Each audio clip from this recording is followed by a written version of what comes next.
Okay. Now I'm audible? Okay. So, good afternoon, everyone. Today we are going to give an introductory presentation of the Ministry of Utmost Happiness by Arundhati Roy. So, these are some presenter, me, Drashti Joshi, Pal Bambania, Hektil Pathak, Insia, and Trushali. We are going to present today's presentation. So, these are some points to ponder which we are going to discuss in this presentation. So, about the author, first we need to know who is the author, Arundhati Roy. She born in Shillong, 1959, educated in the Delhi school, and she also studied architecture. And career, she worked as a scriptwriter before publishing her first novel. Her first novel was The God of the Small Thing, which published in 1997, and this also got a Man Booker Prize. And literary style of her writing is known for her poetic prose and unconventional narrative style. Political activism, she is a very active person and she is activist as well. Outspoken critic of Indian social injustice, and major awards she got as a Booker Prize, Sahitya Akademi Award, etc. Major non-fiction work are The Cost of Living, Power Politics, and other as well. Social causes advocating for marginalized groups in India, anti-globalization, environmentalist, human rights activist. And there are several controversies on her as well. And these are some quotes she gave. I quote, "I have always been slightly sure with the people who says, you haven't written anything again, as if all the non-fiction I have written is not writing." Another quote, "For me, everything I see and observe, I harnessed it. I turned it to my pure purpose, which is to be tell stories." Unquote. So these are some key facts about the novel, The Ministry of Utmost Happiness. Full title is The Ministry of Utmost Happiness. When written, it is written in 2017 and written in Minnesota. And literary period of that is contemporary postmodern. And genre of this novel is post-colonial literature, magical realism, and political literature. Setting of this novel is India, 2002. Total pages of this novel is 449. Narrative style is first and third person narration. Antagonist of this novel is the Indian government. Climax is Tilo moves into Jannat house. Funeral service to raise a baby with Anju. After this move in the presentation, you will know that who is Tilo and other characters. So this is my learning outcome from the novel. So I have read this novel. Okay, so when I started reading this novel, I think that I'll complete the novel because I most often read the novel of 300 to 100 pages in 1 week. But when I started reading this novel, after 100 pages, I realized that I cannot complete this novel. Like my happiness is gone after reading the Anjum story and struggles of her life. And there are some comparison we can do after reading the novel, that Arundhati's novel or her writing style, we can compare with the contemporary writers like Chetan Bhagat. Chetan Bhagat writes very easy language and he writes about today's time, and also he writes about youth.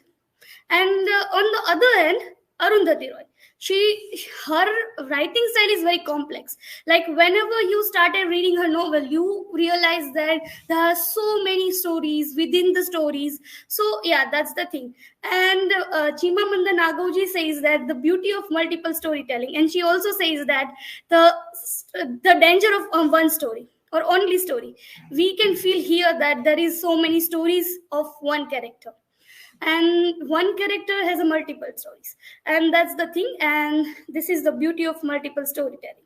Yeah, that's the thing. Now further, I would request Payal to uh, move the presentation.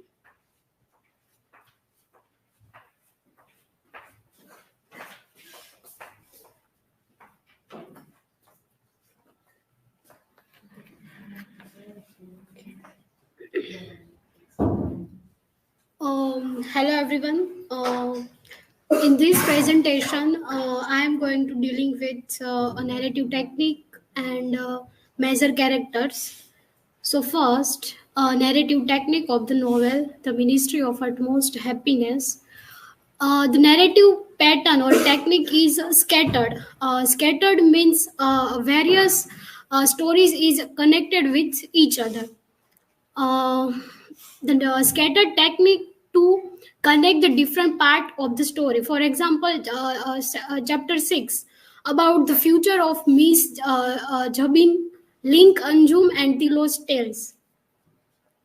uh, Different narrative technique are used like third person omniscient, first person by Biplav Das Gupta, epistolary form, news articles, etc.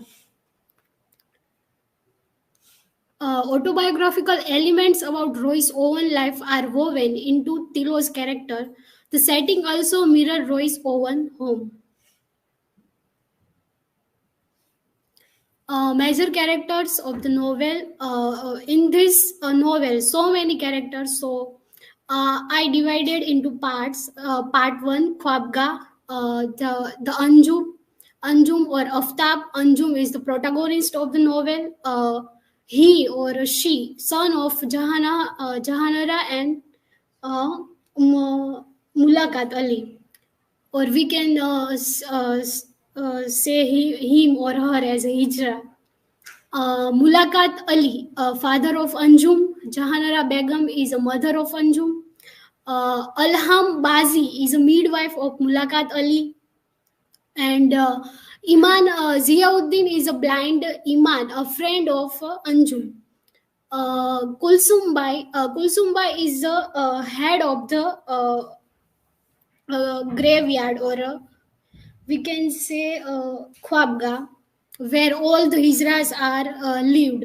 Nimmo Gorakhpuri, Bimla, Jainab is a baby or a child. Later marries Saddam Hussein. And Razia, Sahida, Bombay Silk, Mary, Gudia, and Bulbul. These are the Hijras.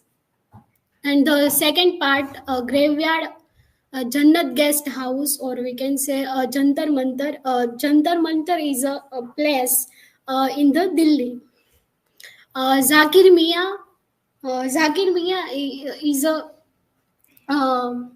Mulakat Ali's friend, and Anjum, when Anjum travel with him, and Zakir Mia died in the 2002's riots. Saddam Hussein is a Muslim man, and his original name is Dayachand. He is working in the hospital and later become a security guard in the graveyard. Shehrawat. Shehrawat is Dayachand's father's revenge. Yes, and Mr. Agrawal. Part 3, Kashmir and Dandakaranya. In part 3, Biplav Das Gupta is as a narrator. He is a officer in the intellectual bureau, and Chitra Rupa is the wife of Biplav, and S. Tilotama is a friend of Musa, and later he marries Nagraj and Biplav. These four are the college friend, Tilotama, Musa, Nagraj, and Biplav. Nagraj Hariharan is a journalist in the third part of this novel. Musa is a terrorist in this part. Arifa Yashvi is a wife of Musa. Jabin the first is a baby who died at the age of 3. Captain Amrik Singh is a officer, and he is a very strict police officer. Then Jalib Kadri is a human right activist. And SCP Pinky Sodi is a brutal interrogator, only female character in the army. And Balbir Sodi is a Pinky's brother. Revthi is a mother of Udaya, and is a Udaya is the daughter of Revti, and known as Jabin the second. So these are the major characters, and we may find many others character in this novel. Um so my learning outcome of from this novel, the novel deals with the issues of religion, identities, caste, and political reality in contemporary India or society. So I feel deep empathy for some of the marginal characters, from the transgender Anjum to the lower caste Muslim Saddam, seeking for a freedom. Their stories may stir compassion for excluded groups, and system may fail to value a person based on identity. And from the title, we may find happiness when someone gets justice, equality, and rights. For us, we may happy with little things, but for the transgender society, when they get not justice and equality and rights in the society, they not feel happy. So, and this is my learning.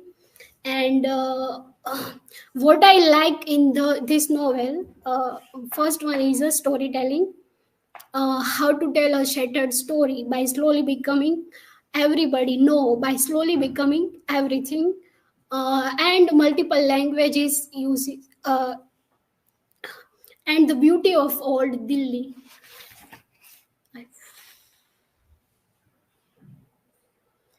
I want to share one video of old Delhi.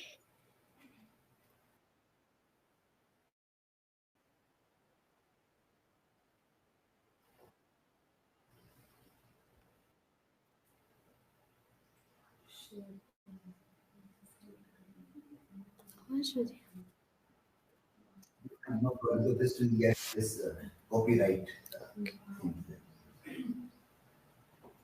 You can show it afterwards in the you can see that.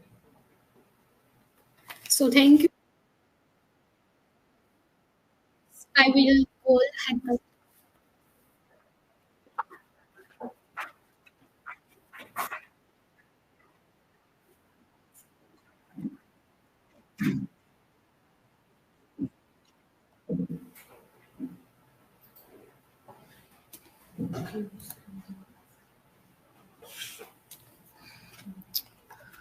Okay, good afternoon, everyone. And I am dealing with the plot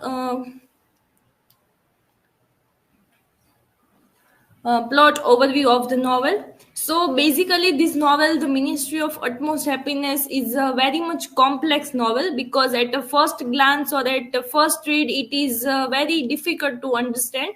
But I have tried that I can explain the plot overview in some slides, that we can get the basic idea about the novel.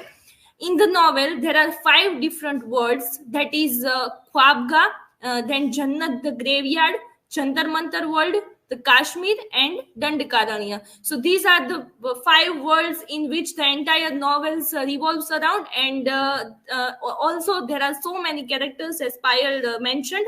The novel begins in Jannat graveyard with a surreal image, like a sentence, that she lived in a graveyard like a tree. There is one character named Imam Ziauddin, who is an old blind man, became frequent companion of Anjum. So as we start the novel, the first chapter of the novel titled as "Where Do Old Where The title of the first chapter is says that where do old birds go to die? And when we read the sentence, and Arundhati Roy begins in a way that she lived in a graveyard like a tree. And as we move in the story, we came to know that Arundhati Roy talking about the character of Anjum. And then the story moves on, and there is one character named Ziauddin, who is an old blind man, became the frequent companion of Anjum. In the second chapter of the novel, we enter into the world of Khwabga. Anjum was born as Aftab to Jahanara Begum and Mulakat Ali. Aftab had born with the parts of both female as well as male, and the character of Ahlam Baiji, who is the midwife of Mulakat Ali, announced that a boy child was born. And then the word hijra or kinnar was there for the people like this child. And I want to read some part that when the Anjum was born, that description is also very interesting in the novel. That a month into her first pregnancy, Jahanara Begum and her husband decided that if their baby was a boy, they would name it Aftab. Their first three children were girls, and they had been waiting for their Aftab for almost 6 years. The night he was born was the happiest of Jahanara Begum's life. So that is how we can connect that Jahanara Begum's and Mulakat Ali's first three children were daughters, and that is why Jahanara Begum's wants a boy child. And when Aftab was born, that was the happiest moment for Jahanara Begum as well as Mulakat Ali. Khwabga means a place of dreams, and outside the Khwabga means dunya wale. So here we can find one interesting concept, that the Khwabga. So Khwab is a Hindi word, and it means that the place or a house of dreams, while the outside the Khwabga means dunya wale. And in the second chapter of the novel, we can understand that the world of Khwabga introduced, as well as the characters who are living in the Khwabga. So that is how we can see the initial part of the novel. Further, Aftab in the market saw a beautiful lady and followed. That is how reached Khwabga. Later on, we came to know about the lady that she was Bombay Silk Begum Kulsumbi, was the leader of this Khwabga Haveli, and she was very proud of the Hijra community. As we know that Aftab had female as well as male organs, and the word Hijra and Kinnar we came to introduce. And when this Aftab reached Khwabga, he followed the lady, and that lady Begum Kulsumbi was the leader of this Khwabga Haveli and very proud of the Hijra community. Jahanara Begum taking Aftab to the Dargah of Hazrat Sarmad. Then comes the backstory of Hazrat Sarmad, that he came from the Iranian region and in love with the new character Abhay Chand. He adopts Islam language and also disowns it due to some reasons. He used to roam naked in the time of King Aurangzeb. So when Jahanara Begum came to know that Aftab had male as well as female organs, so that is why she take her child to the Dargah of Hazrat Sarmad, and then we come to the backstory or flashback of Hazrat Sarmad's story, that he adopts Islam language and also disowns it due to his some personal reasons, and he was in love with the character named Abhay Chand. So here Mulakat Ali is an Hakim who makes medicines. Both Jahanara Begum and Mulakat Ali are not happy to live with her third gender child, means Aftab. There comes a backstory of Mulakat Ali and as well as reference to Changiz Khan. He was an anti-Islam, and along with that, the story of Changiz Khan as a lover. His wife's name was Bote Khaturam, and he fought for his wife. And here is a reference to Ramayana also. So that is why we know that when Arundhati Roy writes in such a way that when we introduce the the characters, we also came to know about the backstory of each character. That first we have the birth of Aftab, then about the character of Hazrat Sarmad, and now Mulakat Ali. That obviously as a parents, Mulakat Ali and Jahanara Begum was not happy to live with a third gender child, and there comes the backstory of Mulakat Ali, and with that the reference to Genghis Khan, and along with the reference to Genghis Khan we also came to know the Genghis Khan as a lover and how he fought for his wife. Further, Aftab decides to live in Khwabga at the age of 15 or 16, and Anjum starts her own life. So that is how for mother, for mother it was Aftab, like a boy child, and for other it becomes Anjum. And at the age of around 50 or 60, he decides to live his or her own life and enter into the world of Khwabga. And one day when she visited to Jama Masjid, found a baby around 3 years named Zainab and brought her to Khwabga, and slowly Anjum becomes the mother figure of Zainab. So as we know that Anjum always had a kind of desire of becoming the mother, and he also tried some medicines, but medicines also didn't work, and she or he always had that kind of desire to become the mother of the child, and that is why he found the baby at Jama Masjid. Slowly he becomes the mother figure of the child. There comes the character of Saeed, who is seen as an anti-Anjum or a villain at Khwabga. So that is how we came to know that in the world of Khwabga, there are the characters who are living, and one character is add there named Saeed. When Zainab reaches at the age when she is ready to go to school, suddenly she suffered through ill health. So Anjum decides to take her to Ajmer Sharif with Zakir Mia, and it was the period of 2002, and also we know that it was the scene of period of Godhra Kand, and that is why the riots were going on in which Zakir Mia was killed. And when Anjum returns from Gujarat, his behavior was completely changed, and on asking him that what happened, Anjum told everyone that Zakir Mia was killed in that riots, and especially Anjum was spared because she was Hijra. And after returning from Gujarat, Anjum completely changed, and the effects of riots definitely changed her mind, and that is why she started flaunting himself as a man, and also starts dressing Zainab, means the child, in boy's dress, and she left the world of Khwabga and moves to Jannat graveyard. So that is how from this slide we come to know that how the period of 2002 and the scenes of Godhra Kand had a great impact on the mind of Aftab, and he changed his personality. Anjum built a house in graveyard and creates Jannat guest house. Further, as the story progresses, Jannat guest house gets one permanent guest named Saddam Hussein. He introduces himself with the with the government hospital, and the government hospital and Jannat graveyards are very near to each other, which is nearby graveyard. Yes, and Saddam left his job and working as a security guard with private agency handled by one of the character named Sangeeta Madam.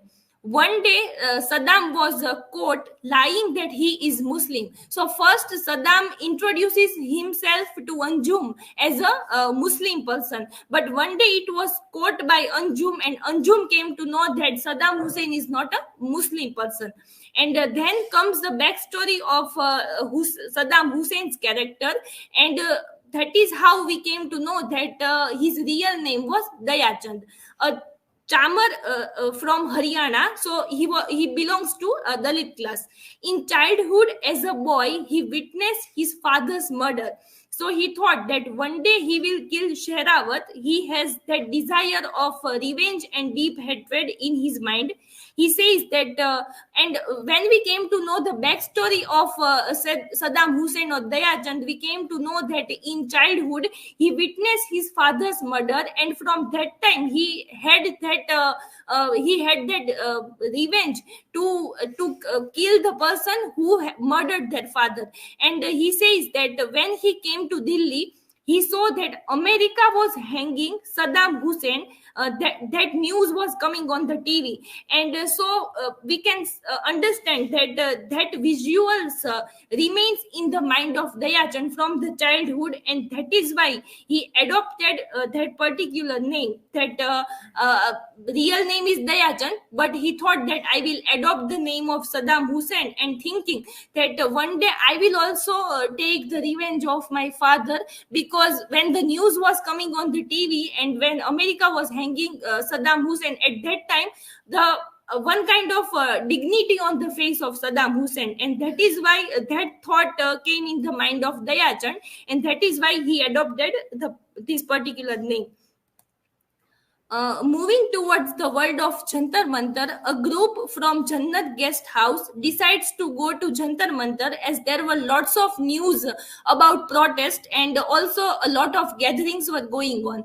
But when a group of people reach to this Jantar Mantar, they all came to know that the protests which are going on here, it is not about any one particular protest, but there are so many protests were going on. And these are the protests that mothers of the disappeared, means Kashmiri mothers whose husbands and children were missing, and then Manipur nationalist, then Delhi Kabadiwala, and Bhopalis fighting against the Union Carbide. At the Jantar Mantar, one of the character, Dr. Azad Bhartiya, and he, adopted the name Azad. So here comes the character of Dr. Azad Bhartiya, and he is the character, one of the protest who was there since 11 months, where the protests were going on, and suddenly a small baby was found on the footpaths. Anjum decide to take care of the baby, but some people said that they can't take the baby because they were hijras. Then the character of Mr. Agrawal comes and fights with Anjum, and where all these things happened at the world of Jantar Mantar, and the police were also called.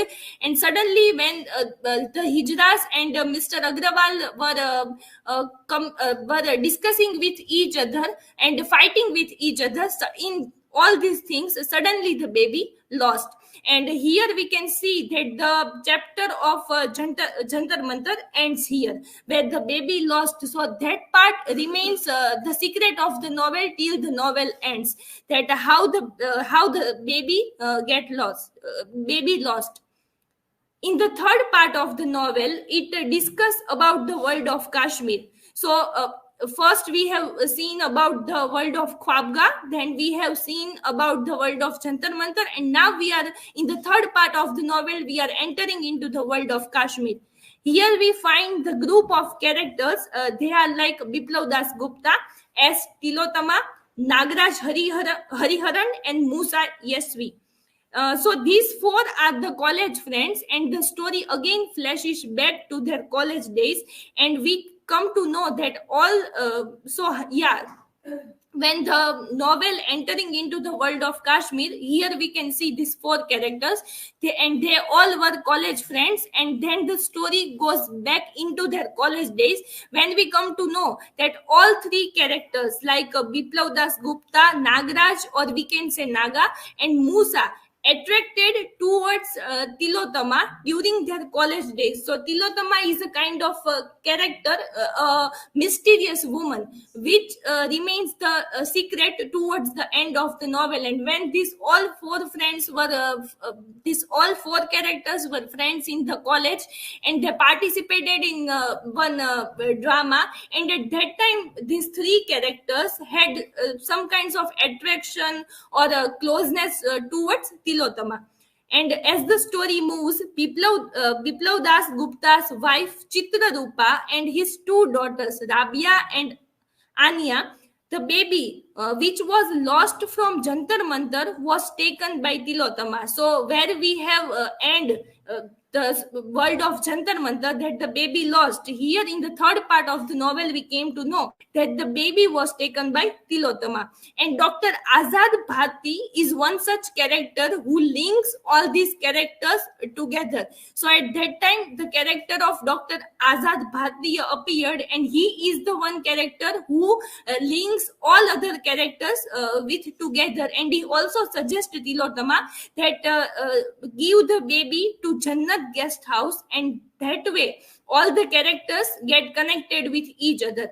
The baby is known as first Jabin, and later on the baby known as Jabin the second.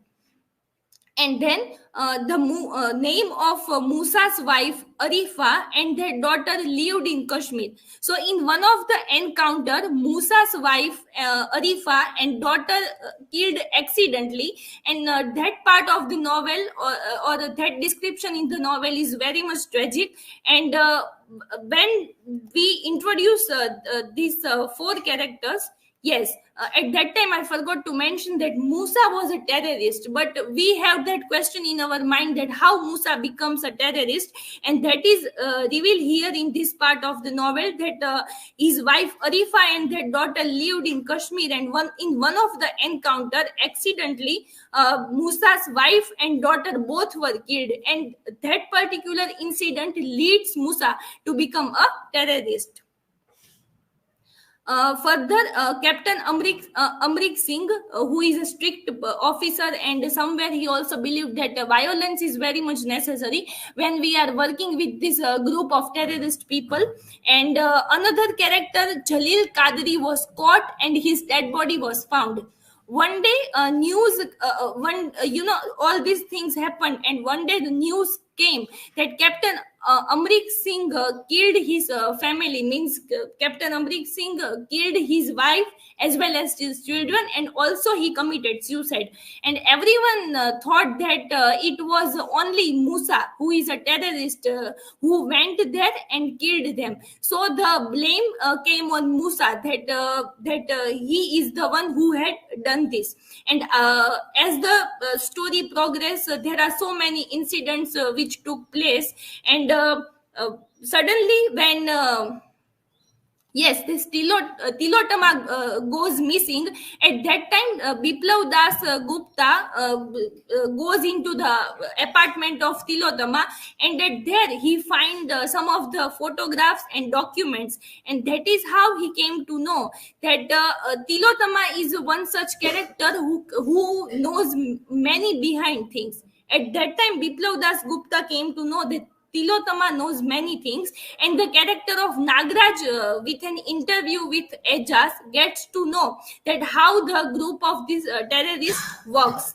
Almost all the characters are introduced in the novel except for one, that who is the mother of that baby named Jabin II. So when we are going towards the end of the novel, almost all the characters are introduced with their backstory or flashback story, but only one character is still remain unknown to us, and that is that who is the mother of that baby named Jabin II. In the last 20 page, there is a long letter written by Revati, and the Revati is one such character who is the mother of this baby, Jabin II. But we came to know that after this much long novel, at the end of the novel, we also find one letter, and that letter is also very long. But what kind of description is there in the letter? We came to know that the letter brings a tragic story, and Revati was raped by 6 police officers, and Udia was the daughter of 6 fathers and 3 mothers. So that is how we came to know that what happened with Revati, and how this tragic story happened, and who is the mother of this baby. So ultimately, Udia was the daughter of this rape, and that is how this Udia connects the entire story. Then the baby found at Jantar Mantar, who was named Jabin II by S. Tilotama in the memory of his friend Musa and his wife Arifa. And later the baby was known as Udia Jabin. So as earlier I also mentioned that Musa's wife and his daughter killed in one of the encounter. So the baby was taken by Tilotama, and later on Tilotama named this baby as Jabin. So the Jabin the first was the daughter of Musa and his wife Arifa.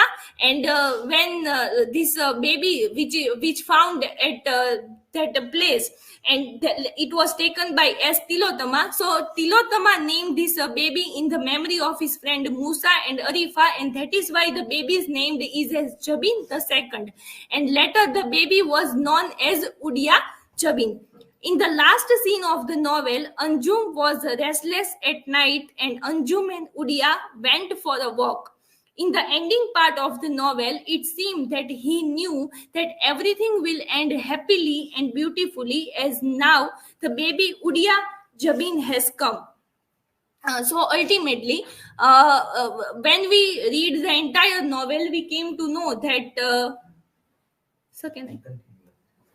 When we read the entire novel, we might have question in our mind that what will be the ending of this particular novel and how the novel will ends. But we came to know that ultimately, when the baby Jabin II is seen as the hope or as a new generation for everyone, and that is how the novel ends in a hopefully or in a positive manner.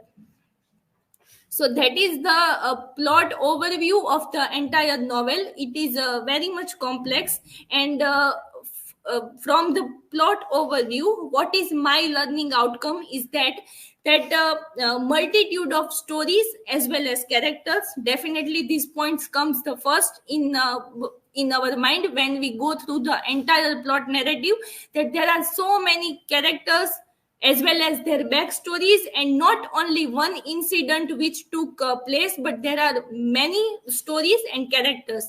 And when we read the plot overview, we also able to understand the backstories or flashback of all the stories. And what we have seen that when we refer any kind of novel, when we have to go in the backstory or flashback, it is only about any one character.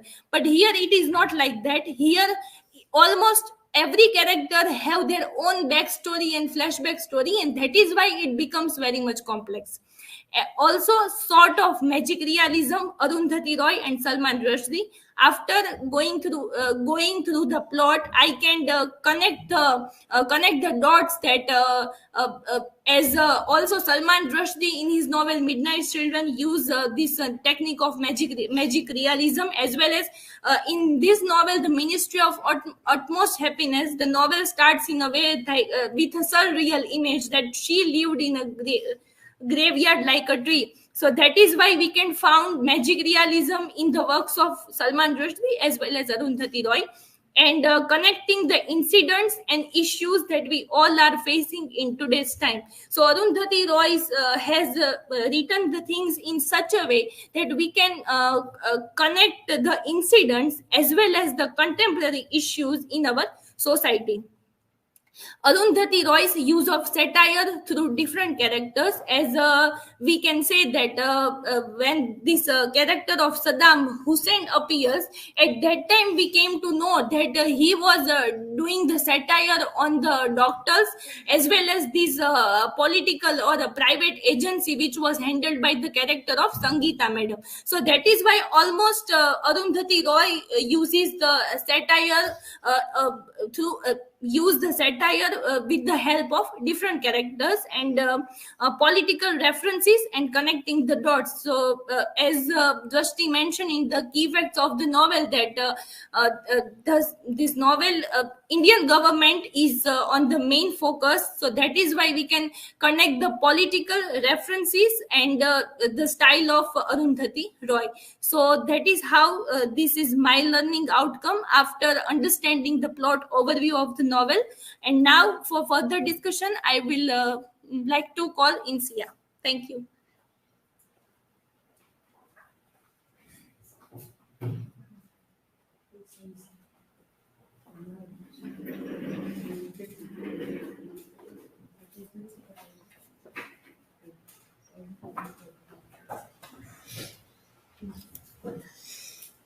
Hello everyone. So further I am dealing with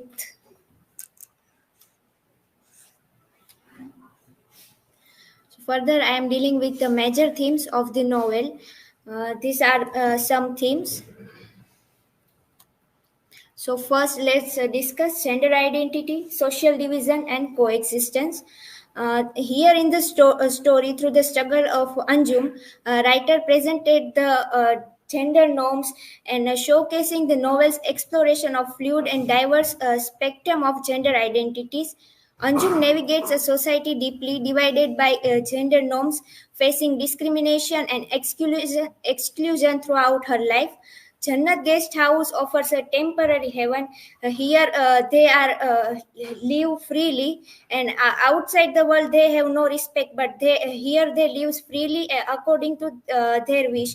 And their lives of various characters from Anjum to Tilo to Musa showcase how various identities, gender, religion, and social class intersect and influence their experiences, and recognizes that this interconnectedness is crucial for understanding the complexities of social division and coexistence.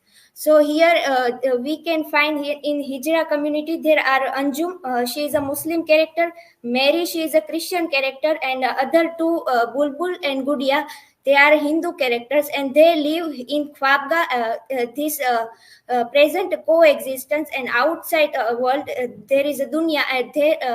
People don't live like this. And while reading the novel, I find out these dialogues related to this theme. Was it possible to live outside language? So in our language there is not a specific word for children like Anjum. He or she, this defines masculinity or femininity. In our language there is a thing that we give gender to everything, is living thing or non-living thing. So here is the example of this. The fan had human qualities. She was a coy, moody, unpredictable. She had a name to Usha.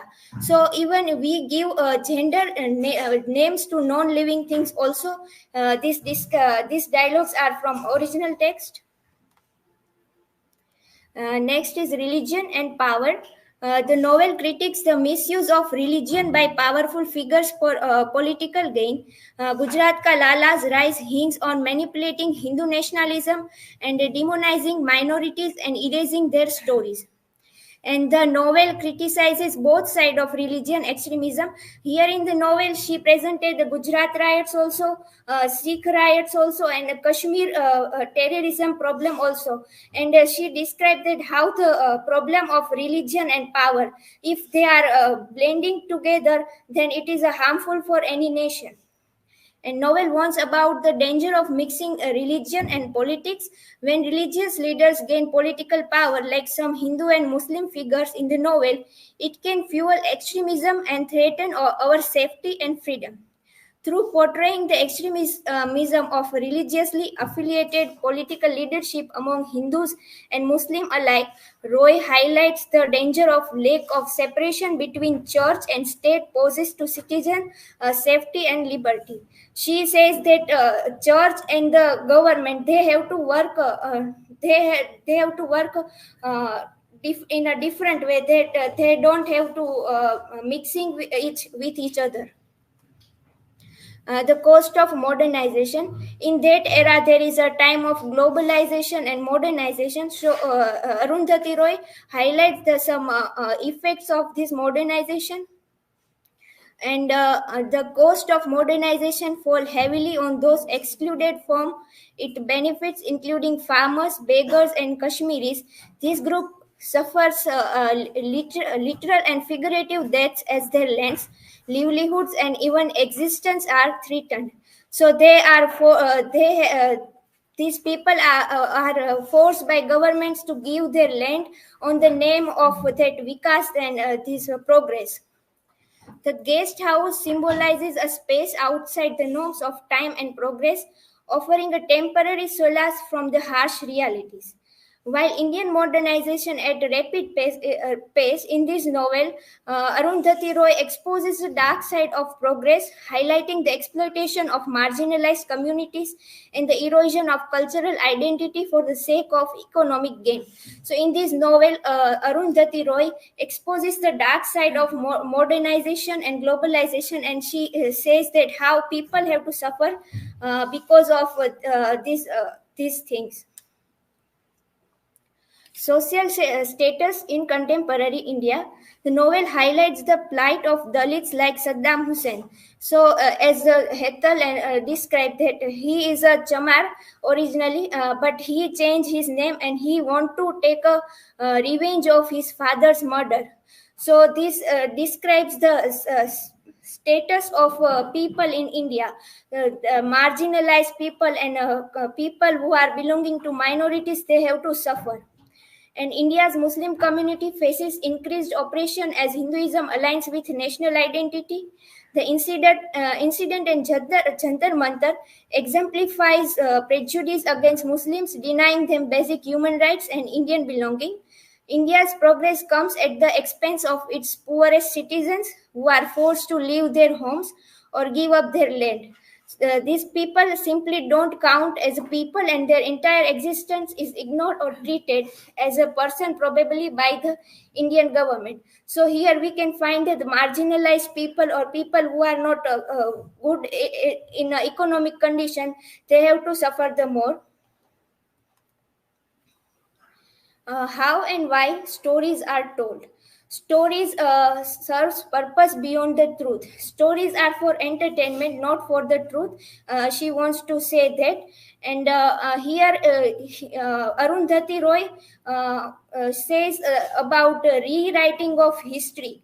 So here there are many examples of rewriting of story, like Anjum's flyover story.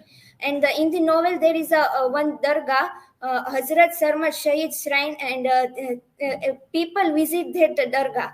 But each and every people have their own version of story for this saint.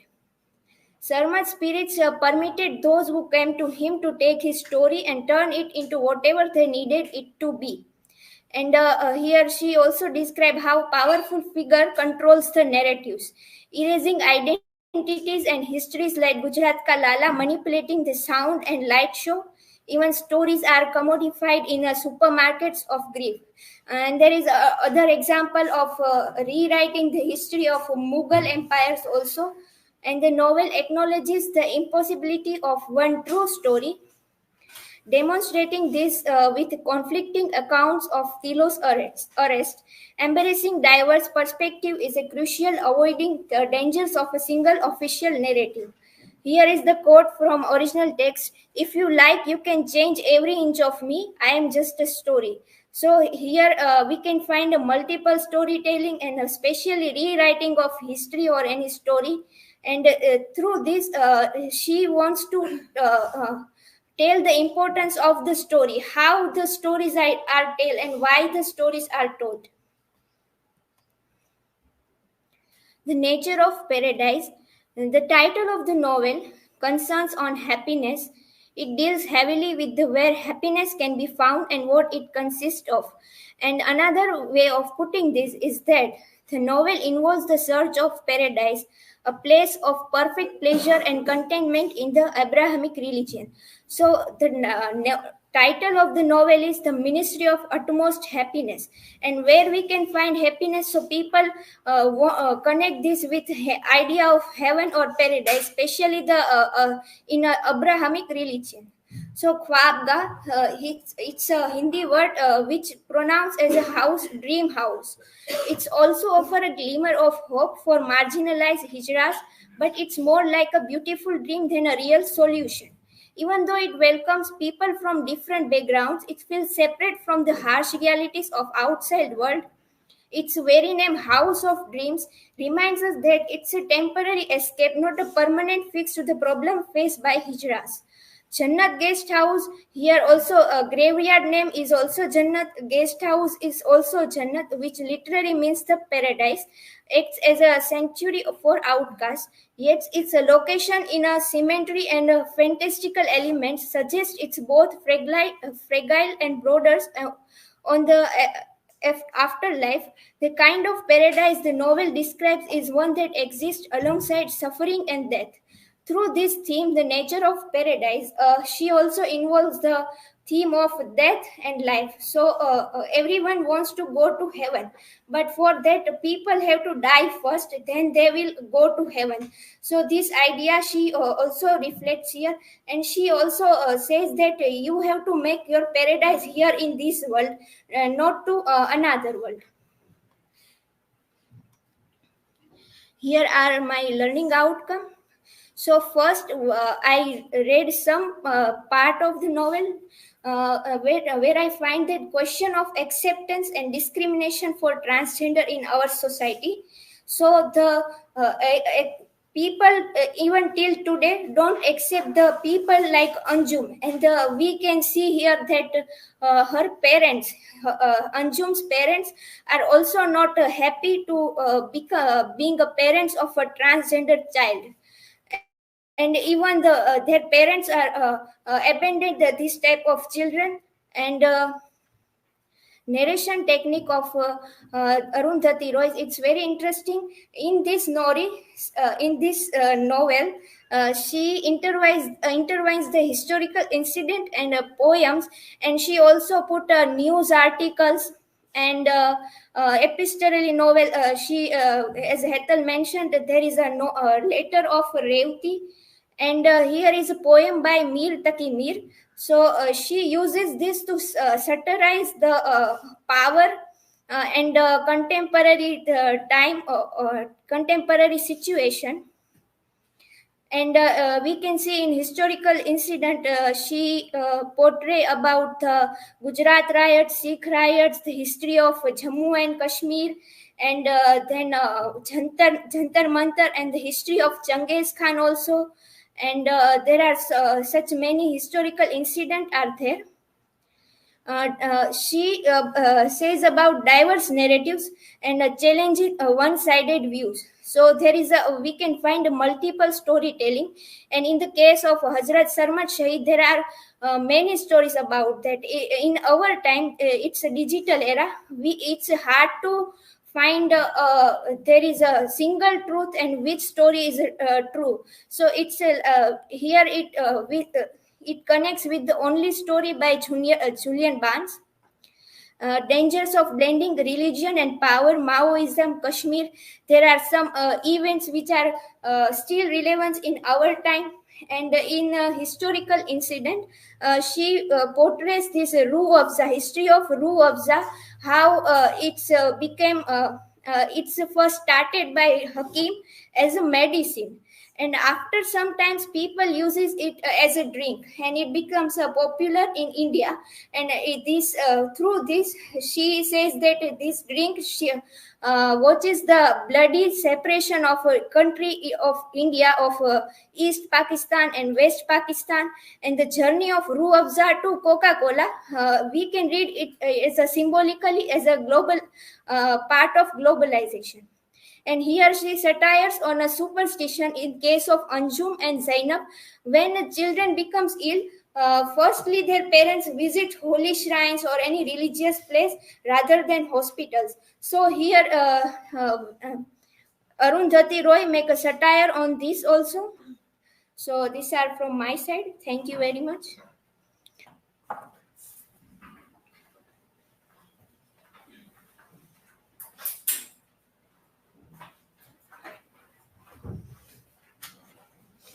Very good afternoon to everyone.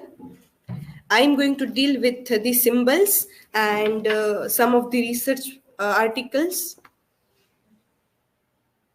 Yes, research articles and one of the book review. I also deal with the reading of the book cover of this Ministry of Utmost Happiness. Everything has been talked a lot, and I will try to focus on the important point. This Hazrat Sharmat Shahid, a shrine, who was a holy man in Indian Islamic tradition, and came from Armenia in pursuit of his love, who was a Hindu man named Abhay Chand. So,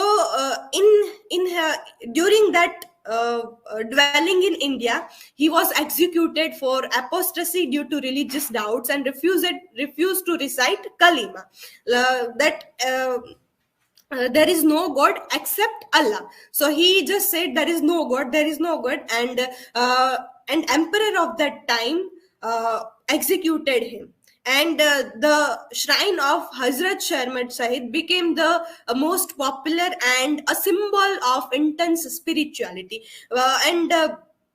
Visitors came there to fulfill their wishes, their ambitions. Like our Jahannara Begum also went to the shrine of Hazrat Sharmat when she, like, her one of her son was having both genital parts, male and female. So she went there. But at the same time, Hazrat Sharmat was in search of his love with Abhay Chand. So there is a queer relation. So, like, it reflects that novel's broader theme, which is about the this queer, about the life of Anjum as well. So it is a kind of contrast in the novel. The old man who gains a fame during this hunger strike at Jantar Mantar, which symbolizes India's impasse, and the hunger strike was against corruption, and it represents hope, but manipulated by the elite, and this whole protest or strike were taken by this elite, and it was like manipulated. Hindu nationalists take control over this entire protest, and which highlights the tension between appearance and reality. The generational gap is also there, and it also raises doubts about activism's true impact in societal changes. Nowadays also there are so many protests are going on, but what is the true form of it that has been at a certain point is getting missed. Then Shiraz cinema is also a symbol of Indian imperialism in Kashmir, because initially this Shiraz cinema was shut down by Allah Tigers, a group of Kashmiri Muslim separatists who held that cinema hall were un-Islamic and vehicle of India's cultural aggressions, and it was seized by Indian Army. So Indian Army was having a hold on that, and through that, Roy tries to illustrate the cultural and military imperialism on the ways of entertainment cinema as well. And it also tries to demonstrate the danger of extremists. The motherhood is also central in this novel, because Anjum's mother Jahannara Begum was like having a great desire to have a boy. Then the Revati, who was raped by 6 policemen. Tilo is a mother who takes this Jibin the second, and Anjum's she raises up 2 children as well, who are not her, but the part of motherhood can be seen in her part as well. It is also charged issue for characters with varied reasons, because all these all these female character having various reasons for their particular actions, and this motherhood is quite linked with the nationalism of India, which reflects complexity in defining Indian identity. Jannat guest house, or a funeral parlor that has been constructed, or we can say created by this our central character Anju, which symbolizes inclusivity and diversity. And people, like Jannat guest house is near this graveyard, and people came there who were not having their own identity, like Anju and other characters who were not accepted by people, so they came there.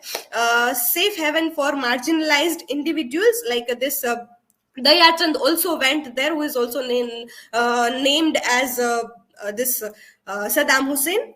idealized form of diversity of India. Proximity to death signifies tenuous existence. It also represents a glimpse of spiritual paradise. It is like the name is given Jannat. So why it is given Jannat? Because the people who are cast away, who are like thrown away by the society, they are accepted there. So it is a kind of a heaven on the earth, Jannat. Dunya and Jannat or Khwabga. And this in this novel there is a Dunya, world, and Jannat, which is paradise, but both are metaphor. Dunya is used by hijras for life outside of them, because they are different from, they are not belonging to he or she. So it was like dunya for outside of them. And Khwabga is a place where hijras are living. So it is a kind of a khwab. Place like Jannat guest house and Khwabga seen as utopian heavens, and which are detached from societal horrors. So they are feeling safe there. Khwabga and similar places are portrayed as necessary for those who can't conform to the world's realities. Complexities blur lines between paradise and reality. So it is also like harsh realities of the society has been presented through the metaphorical places, Dunya and Khwabga or Jannat. This body refuge means the waste and internal organs. In this novel, there are recurring imageries of various cultural context. There is a Dalit, Saddam Hussein, whose name was Dayachand, but he he adopted the name of Saddam Hussein because his father was killed and he was a chamar, not accepted anywhere. West as a symbol of resistance to status quo. Dalit protest by bombarding a government official's home with cow carcasses. And surplus people resist attempt to relocate them, emphasizing their bodies as a problem. Anjum's act of being under the street light of that baby Udya Jeban symbolizes the future lying in what's historically considered unclean. So the waste is the future that has been interpreted in this way. Internal organs symbolizes inner turmoil and divisions. At a point in novel, a character is like having that mentality that his or her organ are connecting or having this conversation like that. Characters and countries learn to live with schisms. So the West is symbolizing the future. The sound and light show, where this point is very important because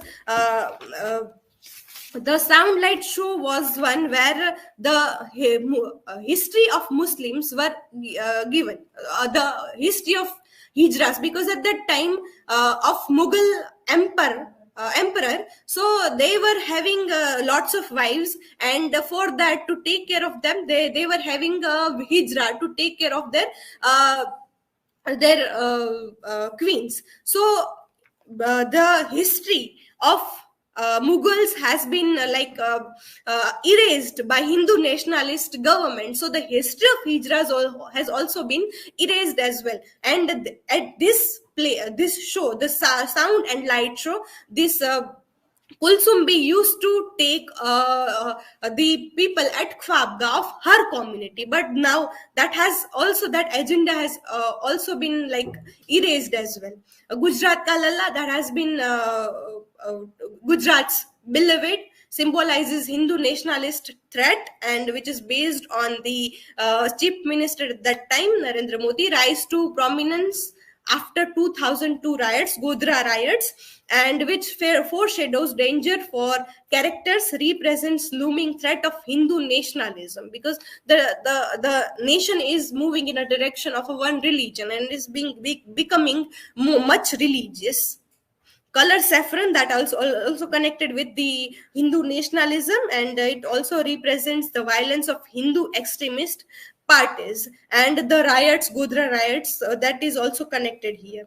Vulture in the initial part, and at various points, this symbol of vulture is also coming, which is symbolizing the unintended casualties of modernization. So It also represents group threatened by social changes that vulture will take away. Metaphorically, it portrays death of questioning. So like they are stopping you to question that has been like that is in your hand. So people are becoming more careless, and people are not allowed to question even.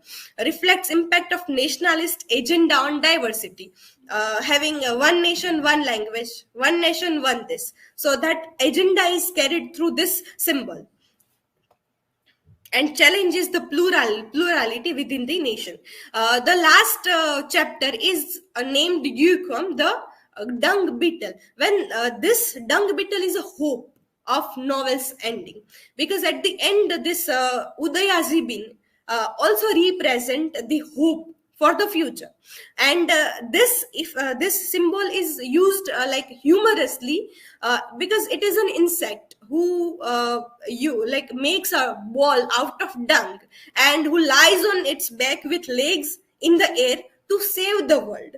So like there has been a contribution, and this term can also seen in the terms of eco sensitivity or sensitivity, because this dung beetle carry this balls of dung in deep into the soil, and which helps to earth to like grow more plants and preservation of earth. But in this novel it talks about the future, that there is still a hope. Now reading the book cover of this, there are various books who are having book covers which are very interesting and that incorporates the essence of the novel. Same is in this book as well. The cover of this book, The Ministry of Utmost Happiness, has been designed by David Eldridge, and the David Eldridge also created the book cover of Roy's earlier book, The God of Small Things. The cover is a vertical picture of a decaying white marble grave with a white red rose placed right below the book title. In the novel there are the novel also begin in the with the graveyard, in the graveyard, and Anjum, our central character protagonist, is living there.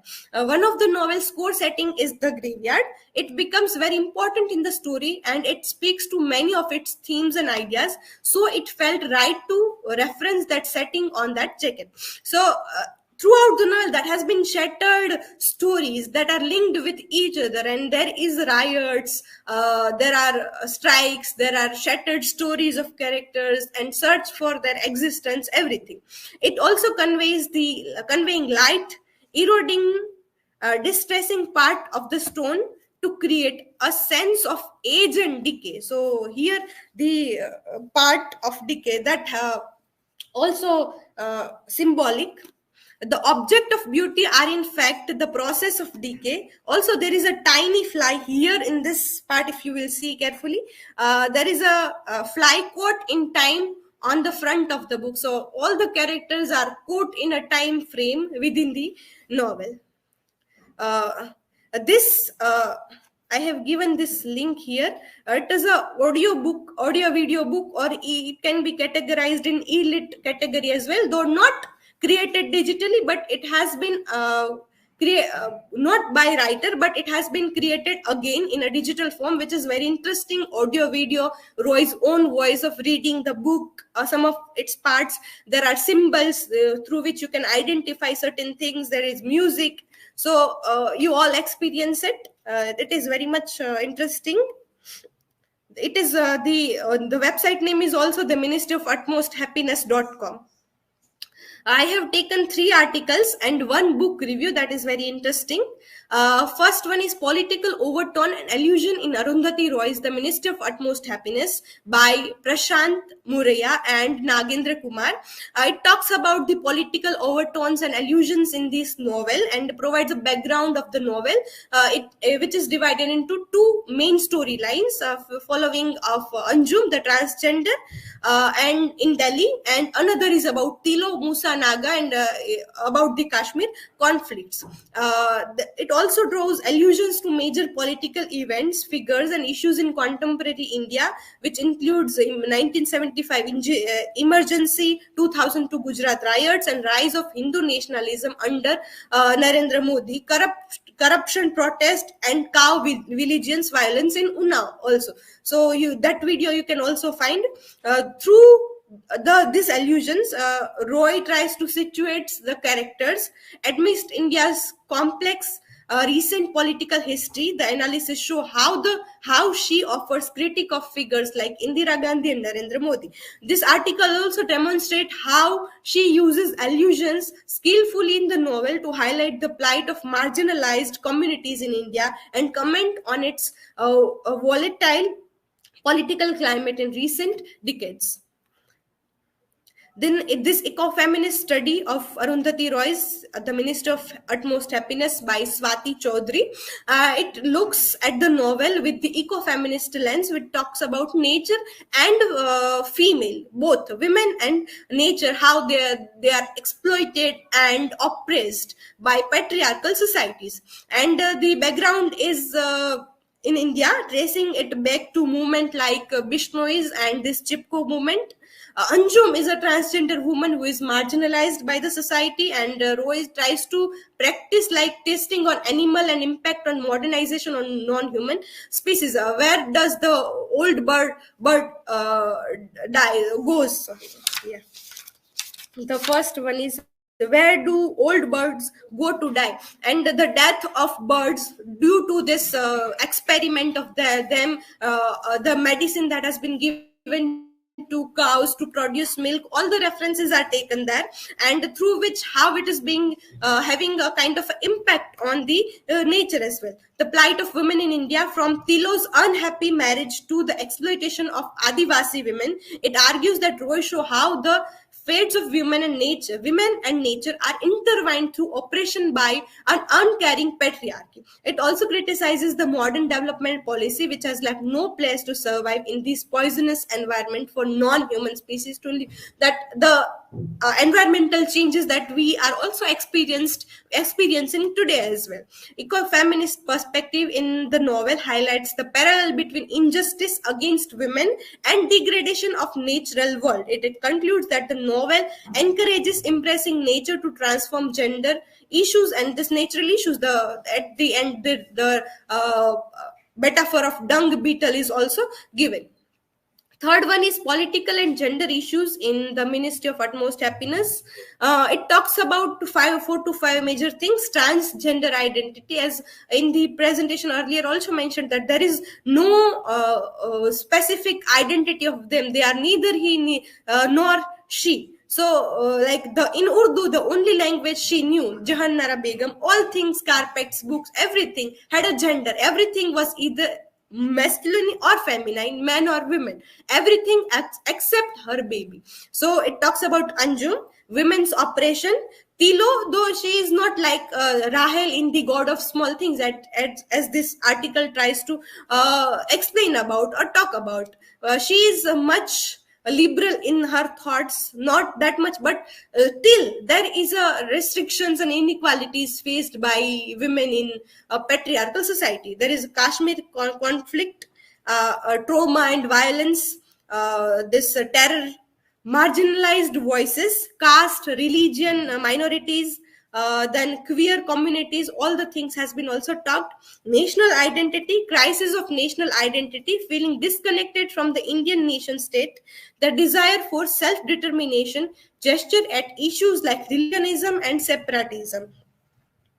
This one is very interesting. This book review is available in YouTube. This book review initially talks about that if you want to read the book, and if you have an excuse that you are not getting an essence out of it, if you are as you are not getting something out of it, and it is being complicated, that's not the excuse. So initially it starts with a very good point, and it also talks about why to read this book, because it says that don't read the book for characters or plots. Then what is it about? What is Ministry of Utmost Happiness is about? So there is a non-linear plot, so not constructed plot as such, which explores the India's national character, highlighting issues, mentalities, and scenarios that are unequal, uniquely Indian. India belongs to Hindi language. So one nation, there is a extreme nationalism is there. Different protest happening at the same time, that I'll also mention in my learning outcome. A comparison with 100 years of solitude. This book reviewer compares it with 100 years of solitude, a novel by Gabriel Garcia Marquez. And there is the chaotic and devastating military conflict in Kashmir, and notes the novel's departure from cinematic influences. Like in cinema, the story in this novel is very complex and talks about the realities of the time, whereas it differs from the cinematic influences, and it much remain in the state of novel, talks directly about the points, not that beating around the bushes. Now let us come to my learning outcome. Like while exploring the articles, book reviews, and symbols, I came to know that why Roy has become so controversial within the Indian nation. There are Roy tries to depict the political milieu of that time. But if we see in recent time as well, there are so many protests are going on, like this wrestler protest at Jantar Mantar, farmer protest, then this burning Manipur problem, this Bilkis Banu case, which is also connected to this Godhra riots, 2002, she was gang raped, and verdict of her rapist came in this recent time only. LGBTQ protest, which is directly connected to the queer reading of Anjum, what Arundhati Roy tries to portray. Religious dominance. So just past 22nd January, so everyone knows that, and debate over one nation, one language, and saffron color. In the last week, we have seen it thoroughly, how one nation is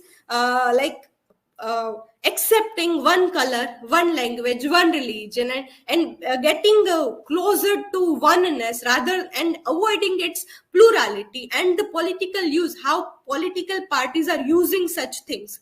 Then hypocrisy is also there, because people used to go to worship the shrine of Hazrat Sharmad, who is also queer. And it can be also connected to the joys of motherhood, because at the end of the novel, the Nuigo's son make a shrine of her, and there women came to pray her for getting the joys of motherhood. But at the same time, when Nuigo, the protagonist, was in her life, she was not getting joys of motherhood at all. Initially, she was like infertile also. So there is a contrast also there. And we, in our society also, we go to pray to person or a shrine or something which are not having that. Like, we are going to babas and all that to get the advices of happy married life, getting children, and all the things. So there is a kind of a hypocrisy within that. And there is also the question remains that why don't we question? Because nowadays we are doing what we have been told. So we have ultimately forgotten why it is necessary to question certain things. So Roy tries to explain and elaborate the importance of questioning within the society when you are facing certain things. Also, if Arundhati Roy has just written this book in 2008, and so many things has been changed, but the overall issues are remaining the same. The same thing is getting repeated over and over again, and there is no solution at all. Then the last point is that reading the book cover, because what is the importance of book is to capture the essence of what is in the book. So like we documentation committee are also going to prepare a memorabilia. So I was thinking that how can we capture the essence of our whole memorabilia within the single cover. So it is like that. In the importance of little fly is also there, so we are also looking forward for that. So this is all about our presentation. These are the references that we have used, and this is all about our presentation. Thank you.